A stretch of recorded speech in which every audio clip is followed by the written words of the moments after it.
कहावत है कि उतना ही बोलो जितना आपके कद के हिसाब से सही हो। लक्षद्वीप आने के लिए जब पीएम नरेंद्र मोदी ने पर्यटकों से अपील की तो मालदीव के मंत्रियों ने तो मोर्चा खोल लिया, लेकिन भारत के ऐतराज के बाद मालदीव सरकार को समझ में आ गया कि उन्होंने कुछ अधिक ही बोल दिया था।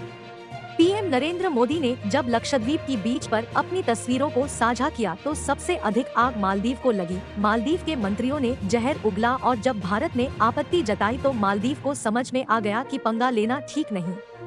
लिहाजा उन 3 मंत्रियों को निलंबित कर दिया गया है। इन सबके बीच खबर है कि मालदीव सरकार ने इस महीने के अंत में अपने राष्ट्रपति मोहम्मद मुइज्जू की भारत यात्रा का प्रस्ताव रखा है। बता दें कि इस समय मुइज्जू चीन की यात्रा पर है और चीन को अपना भरोसेमंद सहयोगी बताया है। हालांकि चीन ने अपने स्टैंड को साफ कर दिया है कि उसकी तरफ से मालदीव को ना तो उकसाया गया है और ना ही किसी तरह का दबाव बनाया गया है। मुइज्जू, जिन्होंने पिछले साल नवंबर में पदभार संभाला था, सत्ता में आने के बाद से अब तक तुर्की, यूएई और चीन का दौरा कर चुके हैं। लेकिन यह मालदीव की परंपरा से हटकर है, क्योंकि इससे पहले मालदीव का कोई भी राष्ट्रपति पहले भारत की यात्रा करता रहा है। राष्ट्रपति मुइज्जू इस समय चीन की 1 सप्ताह की यात्रा पर है।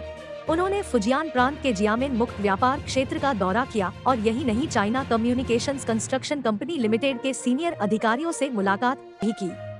इसके अलावा प्रमुख चीनी राजनीतिक हस्तियों के साथ बैठकें हुई, जिनमें सीपीसी फुजियान प्रांतीय पार्टी समिति के सचिव झो जुई और सीपीसी फुजियान प्रांतीय पार्टी समिति के उप सचिव और गवर्नर झाओ लांग शामिल थे। बाद में वह अपनी यात्रा के दौरान चीनी राष्ट्रपति शी जिनपिंग से भी मुलाकात करेंगे। राष्ट्रपति मुइज्जू भारत विरोधी मुद्दे को उभारकर सत्ता में आए थे और चुनावी भाषणों में वो कहा करते थे कि अगर सत्ता मिली तो भारत की फौज को वापस भेज देंगे। यही नहीं, भारत के साथ हाइड्रोग्राफिक समझौते को रिन्यू भी नहीं किया। मालदीव के मंत्रियों द्वारा भारतीय प्रधानमंत्री नरेंद्र मोदी के बारे में की गई अपमानजनक टिप्पणियों के साथ इस कदम से द्विपक्षीय संबंधों में तनाव पैदा हो गया है। मालदीव सरकार ने विवादास्पद बयानों के जवाब में अपमानजनक टिप्पणियों की घटना में शामिल मंत्रियों को निलंबित कर दिया है और उन टिप्पणियों से खुद को दूर कर लिया है।